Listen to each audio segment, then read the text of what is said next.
At 5:42 in the morning, under heavy rain and thick mud, an enemy armored column pushed forward, falsely believing the weather shielded them. The sky was pitch black, the terrain was pure mud, and visibility was practically zero. To them, it seemed the perfect moment to advance. But in modern warfare, the deadliest threat is completely invisible. Our sensors are already locked on, tracking their every move, calculating their route, and waiting for the exact moment to strike. For decades, traditional military doctrine dictated holding ground, digging trenches, and stopping the enemy dead at the front line. That doctrine is dead. In this high-intensity war, the deadliest sector on the battlefield is no longer the front line. It is the ground you just seized. To survive this meat grinder, we must understand how modern defense has abandoned the old rule of holding every position. Modern Ukrainian defense operates on one core principle. Force preservation and buying time matter more than holding static lines, because in this conflict, annihilating the attacking force is far more vital than keeping a line on some map. Instead of fighting like 20th century armies, where troops were ordered to hold positions to the last man, Ukrainian defenders routinely allow the enemy to seize minor outposts temporarily.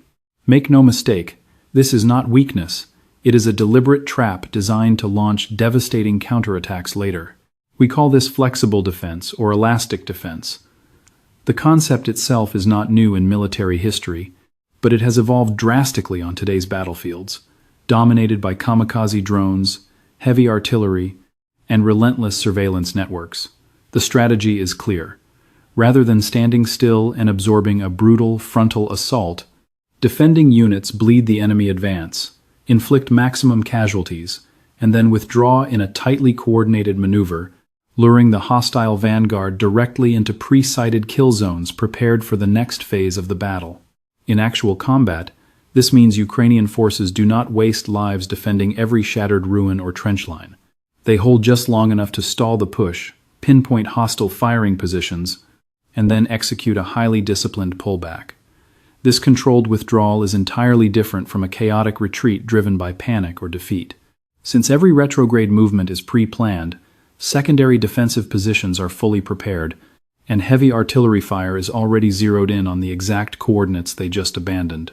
So, when Russian troops advance and occupy what they celebrate as a captured trench, they fail to realize they have stepped into a far deadlier trap than the one they just survived. This is the heart of what planners call defense in depth, where the tactical layout is not a single trench line but multiple interlocking layers, and each tier is specifically designed to bleed, disorganize, and shatter the enemy before they hit the next barrier. The outer layer stalls them, the second breaks their formation, and the third tears apart their supply lines, and by the time the battered assault force reaches the rear defenses, they are completely exhausted, low on ammunition, and sitting ducks for precision artillery and strike drones. On this battlefield, time is a weapon. Every hour the enemy spends grinding forward exposes them to continuous aerial surveillance, heavy artillery barrages, and relentless drone strikes. Another critical rule of this defensive doctrine is trading space for massive enemy casualties, meaning territory is willingly surrendered if it guarantees a catastrophic casualty rate for the enemy later. To old-school commanders, this looks like a retreat, but from a modern strategic view, the goal is never to hold every square meter of dirt. The mission is to shred their manpower, armor, and combat reserves, and break their morale until the offensive completely collapses. This turns the front into a brutal war of attrition, where logistics and endurance outweigh rapid territorial gains. It also inflicts a heavy psychological toll on the attackers. When Russian assault units breach a line and see the defenders withdraw, they falsely believe the entire defensive front has shattered, celebrating an imminent breakthrough. This baits them to rush forward, overextend their lines, and cluster troops inside newly seized zones, but this reckless advance funnels them directly into pre-planned kill zones under total drone surveillance. Simply put, what looks like a victory on the ground becomes a fatal operational trap for their high command. At the strategic level, right now on the front, Ukraine is executing a highly calculated defensive strategy. Their objectives are clear: drag out this conflict, minimize friendly casualties, and bleed the enemy dry. They are shifting from meat grinder infantry battles to drone and artillery strikes, turning every Russian assault into a bloodbath. This means even when Russian forces crawl forward and capture some ruined settlement, the human and material cost is so staggering that it yields zero strategic advantage. In modern warfare, a successful defense is no longer about holding an unbreakable wall of concrete. It is about building a dynamic net that absorbs the blow, delays progress, and relentlessly grinds down enemy combat power. Victory on this battlefield is not measured in territory, but in who is bleeding out armor, men, and logistics faster. But passive defense alone is not enough. Commanders on the ground must weaponize the terrain itself. We are seeing that defense in this conflict is not just about guns and trenches. The very ground has been completely engineered to dictate exactly where the enemy can crawl and where they get slaughtered. Ukrainian engineers deploy mines, concertina wire, trenches, blown bridges, cratered roads, and shattered tree lines to dictate the battle flow. The goal is not to stop them cold, but to funnel their armor into designated kill zones where artillery and drones wait. In military doctrine, we call this tactical canalization, stripping the enemy of their ability to maneuver freely and forcing them onto predictable, tightly constrained routes. Once their armor and infantry are squeezed into these funnels, they enter active kill corridors where they are instantly tracked, locked, and targeted with devastating precision. In these sectors, minefields are not just about destroying tracks, they are designed to steer the enemy force long before the first shot is fired. Engineers are deploying a tactical mix of ordnance, each designed to disrupt and stall the assault in different ways. Heavy anti-tank mines are laid to instantly immobilize armored vehicles, forcing sappers to clear paths under fire, while anti-personnel mines pin down the accompanying infantry. Razor wire is strung up to deny foot movement, funneling troops directly into prepared crossfires. Furthermore, trenches are not just defensive cover, they act as physical guides, steering the enemy into open ground. Blown bridges and cratered roads force heavy tanks to rely on a tiny handful of passable bottlenecks, which are zeroed in by artillery observers. Seasonal weather and terrain also play massive tactical roles, with deep mud, choke points, and ruined cities choking off any chance of rapid maneuver. When multi-ton vehicles are forced onto these narrow, muddy paths, their speed plummets and their spacing collapses, stretching the advancing force into a tight, vulnerable column instead of a broad assault line. This is a tactical nightmare. These long, exposed columns are easily spotted by drones and systematically annihilated by pre-registered artillery.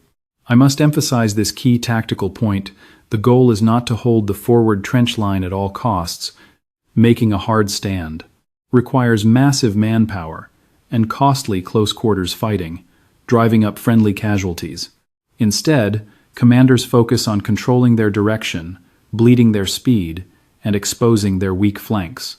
Once the enemy's path is dictated, defenders predict their next moves, pre-coordinate artillery fire, launch reconnaissance drones, and seed mines behind them to cut off any retreat. Once an assault force gets funneled into these traps, their tactical situation decays rapidly on multiple fronts. Formations fragment, vehicles slow to a crawl, maneuver space vanishes, and armor cannot disperse to evade incoming shells while aerial surveillance tracks every move. Batteries rain fire on tight choke points, leaving unarmored supply trucks completely exposed, while critical mine-clearing vehicles are targeted first. Before the main clash even starts, the assault is already losing crucial momentum, armor, and men under relentless pressure. Furthermore, this funneling effect leaves supply lines heavily compromised because soft-skinned fuel trucks, ammo haulers, recovery vehicles, and reinforcements are trapped on the exact same high-risk bottlenecks as frontline armor. Once our drones lock those supply routes and artillery dials in, the enemy might push forward, but they are bleeding the logistics needed to sustain the fight. On today's battlefield, crippling logistics beats killing tanks. An army stripped of fuel, ammunition, and parts is dead in the water in a matter of days. This sitrep proves that defense is no longer about digging trenches and holding static lines. It is about funneling the enemy directly into the kill zones we have prepared for them. Mines, craters, razor wire. They turn wide-open fields into a lethal, controlled trap where every single movement is watched and every path leads to a kill zone. Once the enemy is funneled into these predictable pathways, the objective is not to stop them right away, but to track their every move. Our frontline units are kept small and mobile. Their mission is not to stand and die holding ground at all costs, but to observe, delay, and execute a tactical withdrawal, baiting the enemy deeper into our surveillance trap. These recon teams stay concealed, track coordinates, hit fast to disrupt momentum, and fall back before being cut off or overwhelmed. To the advancing Russian columns, it looks like a total defensive breakthrough, but they are walking right into a pre-planned trap, heavily monitored and pre-registered for heavy artillery fire. As enemy forces swarm into these abandoned trenches, they celebrate their victory and immediately halt to regroup and consolidate. This is the critical vulnerability. Their advance stalls, armor bunches up, supply trucks roll in, and command posts are set up. Our troops are not rushing to counterattack. The priority is not trading blood for dirt, but pinpointing exactly where the enemy is consolidating. In this theater, actionable intelligence on enemy positions is worth far more than holding a pile of rubble or a trench. We are looking at a battlefield under near-total, 24/7 surveillance. This web is built on eyes in the sky, thermal imaging drones hunting at night, long-endurance drones, high-resolution satellite intel, and teams intercepting electronic signals across the spectrum. This massive combined tech stack forms what we in the military call an ISR, network intelligence, surveillance, and reconnaissance. This grid allows our operators to scan highways, crop fields, and tree lines, and towns around the clock. The reality is simple. Massive enemy columns cannot hide once they step into the open. Thanks to this constant watch, our units do not need to physically occupy every trench line. They just need to know the enemy's location, troop strength, and current vectors. The second Russian forces push into an empty position, our shadow drones begin tracking them from high above, mapping armor, counting assets, spotting fuel tankers, and tagging troop concentrations. This telemetry feeds directly to artillery cells and tactical command, who select the optimal time to strike. The absolute deadliest window for any assault force is not the charge itself, but the vulnerable phase right after they secure the objective and try to consolidate. That is when tanks sit idle, infantry clusters together, gear is unpacked, broken gear gets worked on, and troops try digging in. These stationary targets are vastly easier to eliminate than fast-moving armor in the heat of a charge, which explains why the heaviest fire strikes land only after the enemy lets their guard down, thinking the sector is safe. We call this seamless loop of tracking and targeting a reconnaissance strike complex, where eyes on the ground paint the targets, and standoff weapons obliterate them from miles away. It is a brutal, repeating loop. Drones spot, heavy artillery suppresses the grid, FPV drones execute precision strikes on armor, remotely delivered mines cut off escape routes, and the hammer drops all over again. This meat grinder system systematically bleeds the enemy of gear and mobility, bypassing the need for bloody infantry meat waves. The secret weapon here is patience, holding our fire until the enemy bunches up inside a pre-designated kill box, maximizing the devastating yield of our artillery.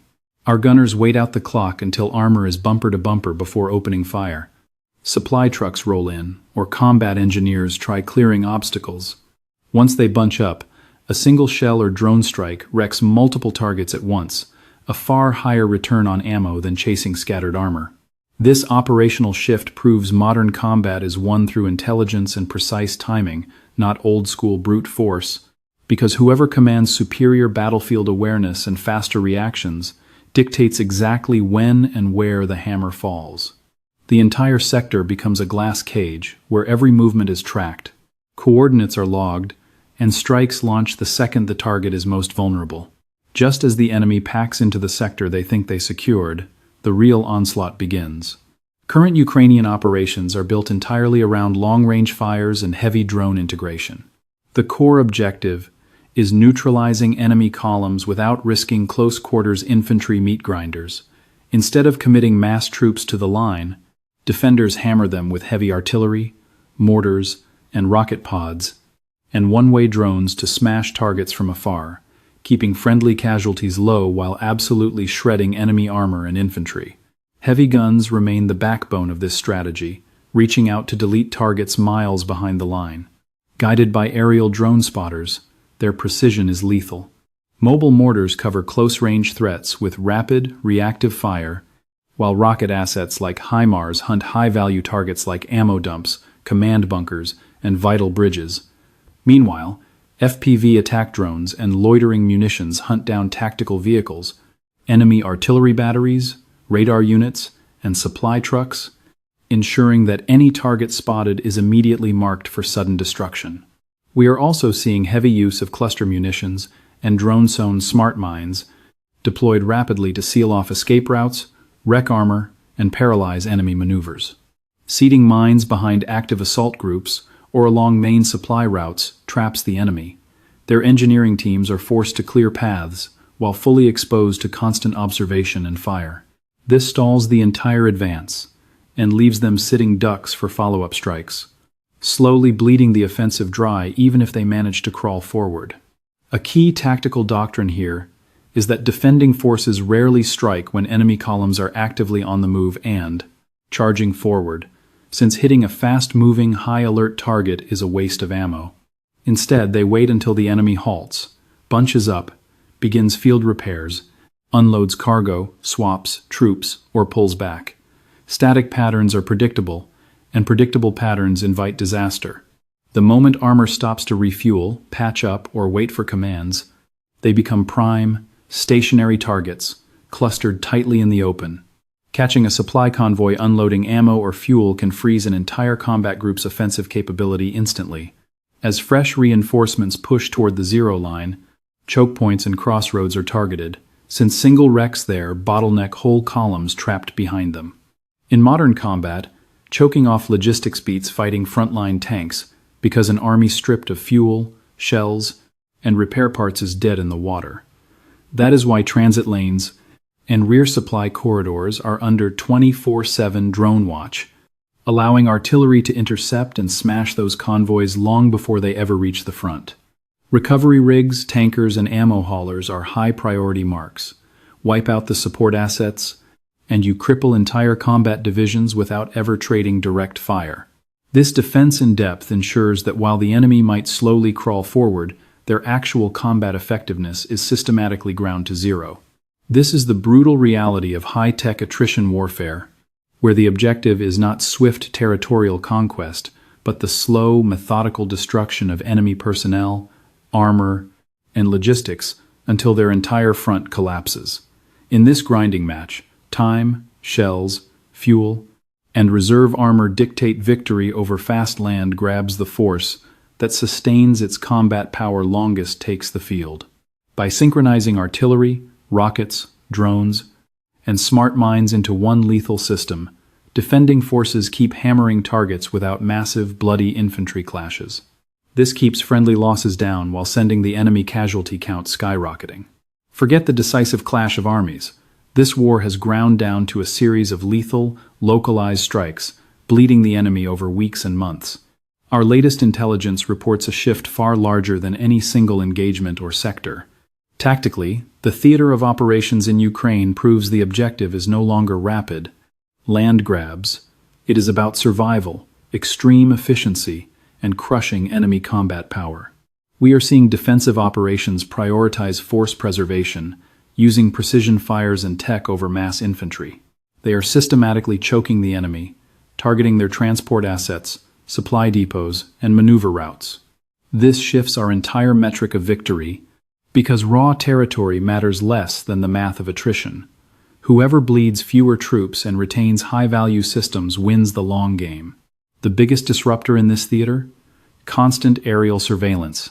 Unmanned assets are airborne 24/7, monitoring critical arteries and defensive networks alongside real-time orbital intelligence, thermal sensors, and electronic warfare interceptors. Combined, this array delivers absolute battlefield transparency, giving commanders nowhere to hide, meaning any significant troop movement is detected the moment it begins. The instant movement is detected, fires and loitering munitions strike immediately, rendering massive brigade-level maneuvers suicidal compared to traditional combat operations. In this kill zone, any rolling column is immediately tracked and targeted, and gathering in force is a death sentence under massed indirect fire and drone swarms. This reality forces forces to disperse, creep forward, and fight in small fire teams, slowing our offensive tempo to a crawl while elevating logistics to a critical vulnerability. Tankers, ammo haulers, and recovery vehicles are now targeted with higher priority than frontline main battle tanks. Starve the guns, dry up the fuel, and your elite infantry is completely combat ineffective. This drives a massive strategic shift, where grinding down the enemy matters more than holding dirt, because destroying hardware, ammunition reserves, and supply networks cripples their war machine far more than seizing empty ruins. Across the zero line, trenches trade hands daily in brutal counterattacks, but those sectors quickly transform into pre-registered kill zones for any unit trying to dig in. Ultimately, holding or losing an isolated outpost does not alter the strategic picture if the position remains under absolute persistent fire control. You and I are witnessing a head-on collision of two opposing military doctrines in real time. One force relies on relentless territorial advance, driving armor forward to seize ground and plant flags. The other doctrine prioritizes survival and brutal, calculated attrition, husbanding combat power while degrading enemy units, and leveraging technology to dominate the battle space without costly head-on assaults. We are watching two distinct eras of combat clash, where one side utilizes 20th century mechanized doctrines with massive armored spearheads, and the other deploys 21st century network warfare, prioritizing intelligence, reconnaissance, and precision strikes over raw mass. Consequently, the winner of modern conflict is determined by data, timing, and absolute endurance, not rapid breakthroughs. The force with superior sight, faster reaction times, secure supply corridors, and efficient replacement pipelines holds the decisive, long-term advantage. In this kind of meat grinder, victory is not marked by lines drawn on a map, but by operational longevity, keeping equipment operational, supplies flowing, and trained troops alive. The key tactical takeaway from this campaign is clear. Modern conflict is not won by blitzing territory, but by maintaining a lower rate of attrition than your adversary. Save your troops, protect your supply, and maintain absolute situational awareness. They will dominate, even if the forward edge of battle remains static. This is the single most vital operational lesson of this entire conflict. We are rewriting military manuals in real time because main battle tanks no longer dictate terms on this battlefield. On their own, they are countered by unmanned systems, deep minefields, and persistent, integrated sensor-to-shooter loops. Information dominance and speed outweigh heavy armor. Once a combat team is compromised visually, it is tracked, targeted, and destroyed in minutes. This leaves logistics exposed and makes massing troops a highly dangerous maneuver.